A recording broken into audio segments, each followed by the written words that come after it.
Boa noite. Vamos continuar o nosso estudo de O Livro dos Espíritos. Estamos falando de direito de propriedade, roubo, apego, essa coisa toda. Eu não sei vocês, mas eu recebi uma mensagem na porta, cujo título é Em Viagem, de Emmanuel. É isso ou não?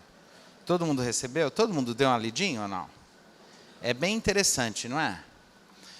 Se a gente levar isso aqui ao pé da letra, a gente continua a viagem um pouco mais leve. Vamos imaginar que a existência na Terra realmente seja uma viagem. Viagem com menos bagagem, viagem menos trabalhosa. Viagem com muita bagagem para arrastar, viagem mais trabalhosa. E se nessa bagagem, além de grande, tiver muita coisa de valor, a gente perde um tempão tendo que cuidar da segurança dessa bagagem.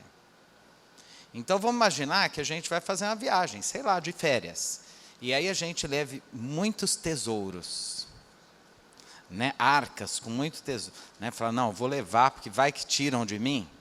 E aí a gente junta. E aí onde vai, leva aquela maleira toda. E aquele peso. E ele fala, não, mas podem me roubar. Aí você vai atrás de um banco para se garantir que ninguém vai tirar de você e tal. Então, os nossos bens na Terra, eles são parecidos com isso. Quanto mais coisa a gente tem, mais possibilidade, evidentemente, de comprar coisas, inclusive inúteis, a gente tem, né? E mais também trabalho a gente vai ter para cuidar de tudo isso e para ficar se preocupando, né, com quem tem interesse em tirar isso da gente. Então, na verdade, o Emmanuel, que é sempre de uma precisão cirúrgica na sua sabedoria, ele diz que nós precisamos de 3 coisas na vida: posse do necessário, consciência do dever cumprido e fé no futuro. Eu gosto disso. Posse do necessário. Tudo que eu tenho além do que é necessário começa a me dar um pouquinho de trabalho, né? Começa a atrapalhar um pouco a minha viagem, de alguma forma, né? Sem dizer que, de verdade, que nós vivemos numa sociedade fetichista. O que é o fetiche? O fetiche é a adoração de determinados objetos, né? Então, tem gente que tem fetiche por roupa de marca. Tem gente que tem fetiche por carro caro, importado. Tem gente que tem fetiche, né, por, sei lá, joias. Tem gente que são fetiches. E a gente é capaz de criar inúmeros problemas na nossa vida para que a gente chegue à posse desses objetos pelos quais a gente, por algum motivo, ao longo da vida, desenvolve verdadeiras obsessões, né? Então, a gente quer coisas, a gente quer ter coisas.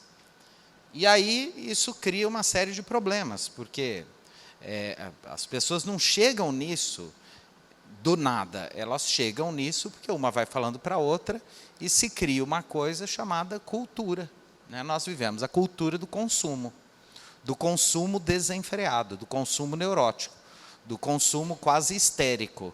Nós vivemos, inclusive, hoje, os psiquiatras falam de uma patologia que é o sujeito compulsivo por compras. Então, igual tem o compulsivo por álcool, compulsivo por alguns tipos de, né, entorpecentes, etc., tem o sujeito que é compulsivo por compra.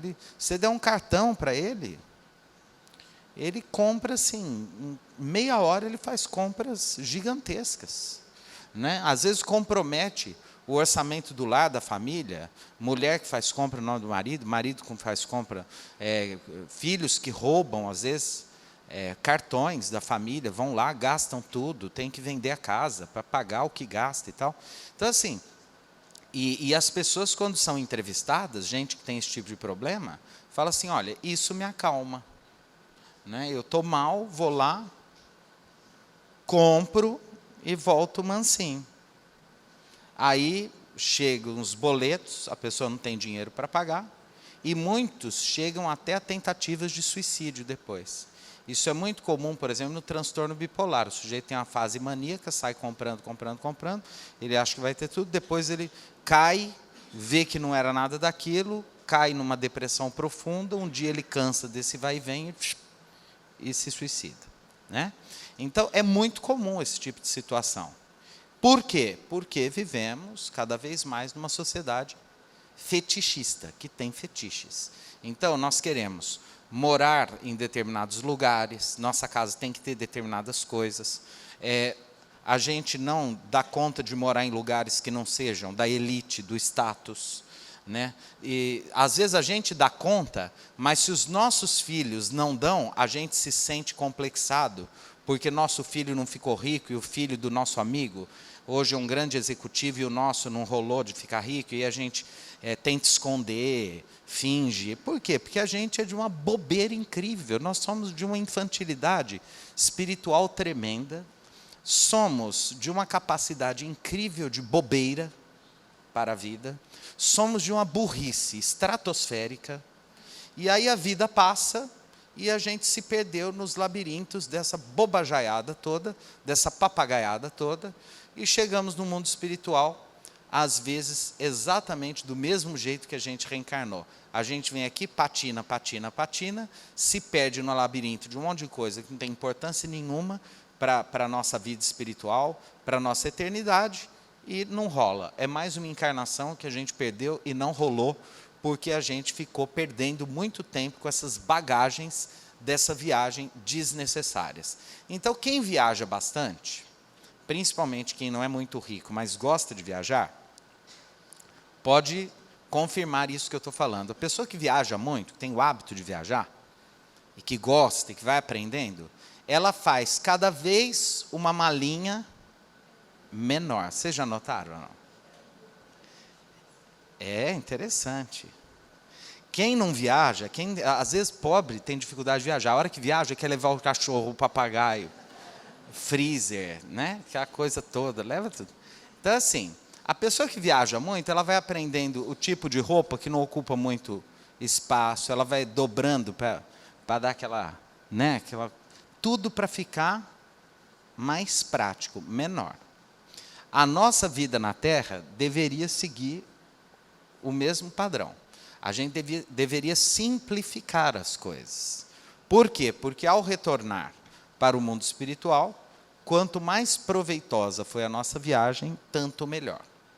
No domingo passado, a gente parou numa questão que eu falei que eu ia continuar, né? Que é uma questão do Livro dos Espíritos, em que Kardec indaga do Espírito de verdade se o desejo de possuir é natural. Não sei se alguém teve curiosidade de chegar em casa e dar uma olhadinha. Alguém teve ou não? Eu sei, leva muito tempo, a gente não tem tempo para isso. A questão 883, né? A resposta é o seguinte: sim, o desejo é natural. Só olhar um bebê, gente. Né? Você dá... Quer ver? Bebê adora isso aqui, ó. Você tem um bebê em casa, né? Você compra um brinquedo caríssimo e ele não dá a menor bola. Aí você chega com a chave. Faz assim, se tiver barulhinho, então. E aí o bebê, mais do que depressa, pega a chave. Tente tirar deste ser fetichista, adorador de chaves, a chave. Né? Por quê? Porque tudo que o bebê pega e que ele gosta, ele naturalmente vai o quê? Pegar. E ele nem sabe ainda a diferença entre posse, propriedade, nada disso. Isso é meu. Aprender a dividir com o coleguinha, com o irmãozinho, com o amiguinho, etc., é trabalhosíssimo.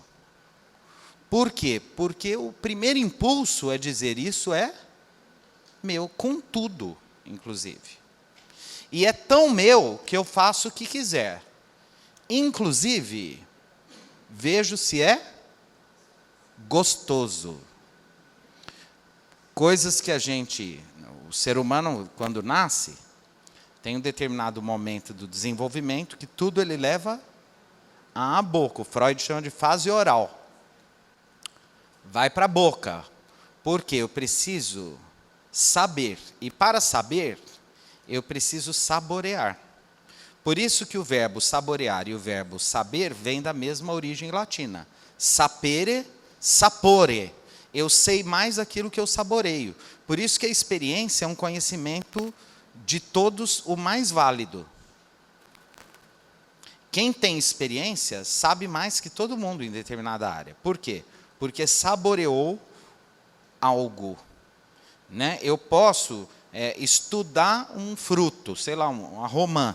Eu sou um botânico e vou estudar a romã. E eu já li 2.000 livros sobre a romã.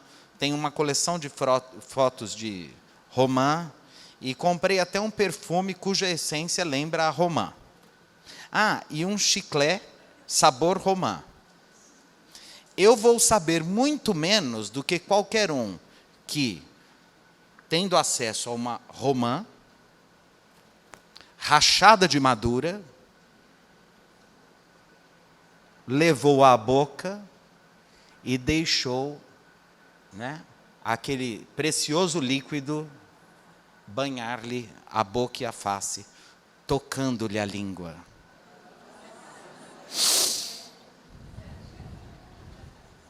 Que beleza, né? O sujeito pode estudar, não adianta, tem que... Né?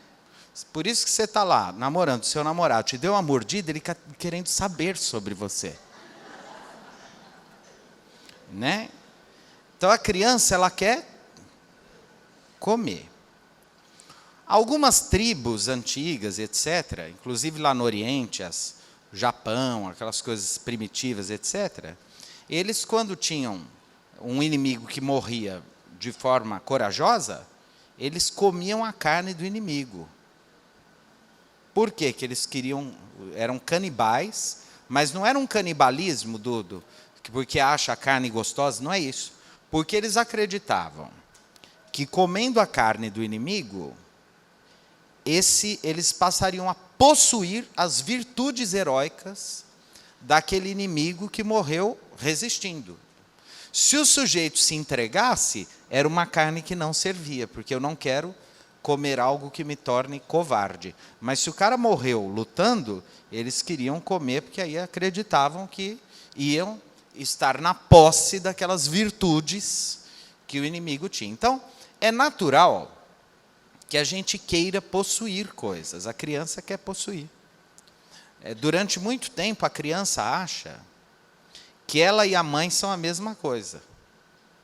Quando ela descobre que a mãe não é ela e que ela não é a mãe, que são coisas diferentes, ela passa um longo tempo achando que tudo bem, a mãe não é ela, mas a mãe é dela. Tem gente que fica velho e continua achando que é dono da mãe. Mas tem coisa pior.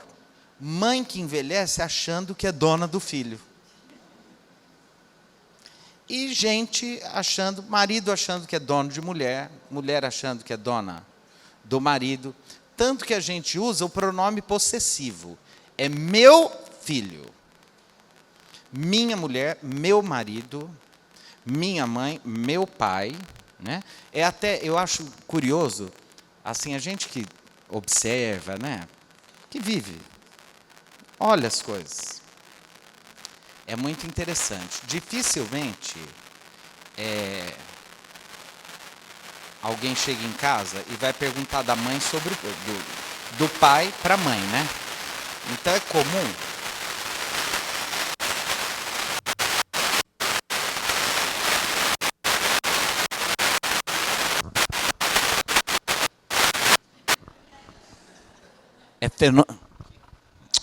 é fenômeno espiritual?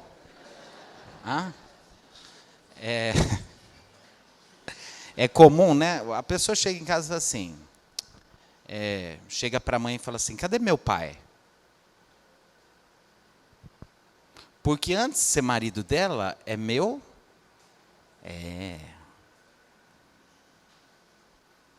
Comum chegar para o pai, antigamente chamava o pai de senhor. Hoje a meninada não chama pai de senhor, não, é você. Você viu minha mãe? Não é mulher dele, é minha mãe. A gente sempre coloca em primeiro plano a nossa relação de posse. o meu interesse, o que eu quero agora. Então, é natural? É. Porém, aí é que a gente chega no problema. Qual? O ser humano não é bicho. E, portanto, nós não somos escravos da natureza. Então, é natural querer coisas? É. É natural se apossar delas do nada? Não. É natural eu ter fome? Sim. É natural que porque eu tenho fome, eu chego numa padaria, como lá um lanche e não pago, porque em primeiro lugar vem a minha fome e em segundo lugar vem o dever que eu tenho de pagar aquele comerciante que vive daquilo? É natural que eu deseje ter o que o outro tem? É. Isso me dá o direito de ir lá, pegar dele e agora é meu? Não. Criança faz isso. Porque criança ainda não se tornou, né, adulto e, portanto, ainda não guarda o conhecimento das regras de convivência, que nos tornam seres um pouco mais transitáveis aí. Então, é natural. Agora, o fato de ser natural não justifica que a gente deva usar isso para justificar nossas demandas por posse desenfreada, especialmente a prejuízo do outro ou de terceiros. Então, a resposta dos espíritos, curiosamente, ela é sempre congruente com uma postura de bom senso, de equilíbrio, de inteligência. O que os espíritos vão dizer? Então, é natural? Eles vão dizer sim aqui, ó. Sim. Mas quando o homem só deseja para si, para a sua satisfação pessoal, é egoísmo. Ou seja, nós, em geral, somos extremamente egoístas. Nós somos egoístas. A gente quer tudo de melhor para nós, para a nossa família, para as pessoas que a gente ama. Isso é natural? Sim. É natural. O homem, desde que o mundo é mundo, faz isso. As tribos, os clãs, os homens primitivos fazem isso. A gente protege o grupo que a gente ama, que vive com a gente. A grande questão é que Jesus, por exemplo, no Evangelho, ele vem com uma proposta antinatural. A proposta do Evangelho não é uma proposta da natureza. É uma proposta que os latinos chamariam de contra naturam. O que é uma proposta contra a natura? É contra a natureza. Como assim? Vamos pensar. Jesus não nos consta que optou por conviver com a família dele. Ele abandonou o lar natural da mãe e do pai e foi viver em meio aos amigos. Ou seja, a família dele, curiosamente, não era a família natural consanguínea. Eram os 12 apóstolos que ele escolheu, que eram pessoas muito diferentes, inclusive. Curiosamente, ele não constituiu família, ele não se casou, ele não teve filhos, pelo menos na história oficial, não consta que ele quisesse ter uma vida natural. Ele foi viver meio que... Curioso, é natural que a gente busque ter uma casa. Ele vivia de favor toda hora na casa de um e de outro, posando e etc. Ele vivia meio de favor das pessoas. Quando a mãe dele vai procurá-lo, ao invés dele falar, nossa, que bacana, minha mãe, que saudade. Não, ele diz assim, quem é minha mãe? Quem são meus irmãos? Ele não reconhece esse vínculo como um vínculo especial. Só porque é mãe consanguínea. Ele propõe que a gente ame os inimigos. Que coisa mais antinatural do que essa? Ele não fala assim, ame os amigos e mate os inimigos. Isso seria natural. A proposta do Evangelho é uma proposta contra a natureza, antinatural, que desafia a nossa tendência, a nossa natureza. Então, quando ele diz, ame o seu inimigo, ele está propondo algo antinatural. Né? Quando ele diz lá na cruz para João o evangelista, filho, eis aí tua mãe, olha para Maria, mãe, eis aí o teu filho. Ele está dizendo, olha, mãe e filho não precisa ter laço consanguíneo. Você pode ser mãe de um monte de gente que não nasceu de você. E você pode amar como mãe um monte de mulheres que não foram, né, não te gestaram, e etc. Eu posso escolher mães para amar. Qualquer mulher pode escolher filhos para amar. Nós não estamos aprisionados a um amor. O Evangelho propõe a vivência de um amor não exclusivista. E que não é natural. Ah, mas o Evangelho está falando para não amar os filhos? Não, não é isso. O Evangelho está propondo que isso não é um aprisionamento, não é uma condicionante, não é uma necessidade, não é algo da natureza. Eu posso. Então, eu tenho. Quer ver uma coisa? Por que a gente não sai por aí, né, comendo coisas e etc e tal? Porque a gente tem medo, né? Então a gente tem medo de morrer cedo, tem medo de ter diabetes, tem medo da hipertensão e etc e tal. Mas pela natureza, geneticamente, como o homem primitivo vivia da caça, né, e ele corria muito, ele fazia muita atividade física, naturalmente, quando ele matava um animal, e eram regiões muito frias e etc e tal, ele precisava de alimentação muito calórica, especialmente gordura. Né? Então, esse acúmulo de gordura dava um gás para ele durante algum tempo, para ele sobreviver. Até hoje a gente traz isso na nossa memória genética. Então, o que dá prazer? Dá prazer açúcar, gordura, carboidrato, o sal, tudo isso dá prazer. E é tudo que dizem por aí faz mal. Olha que interessante. E aí o que a gente faz? A gente se impõe uma dieta que vai contra a nossa natureza para poder viver um pouquinho mais. E quando a gente fala isso, é para apostar que vamos viver um pouquinho mais. Essa semana, por causa da morte do moço aí da TV, eu ainda não li nada e não vi na televisão, porque eu não tive tempo de ver televisão essa semana.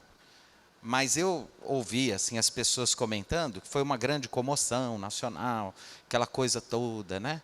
E a morte, realmente, a ruptura do vínculo físico, ela é realmente triste, difícil. É um desafio, é um sofrimento. Ela só não é uma surpresa.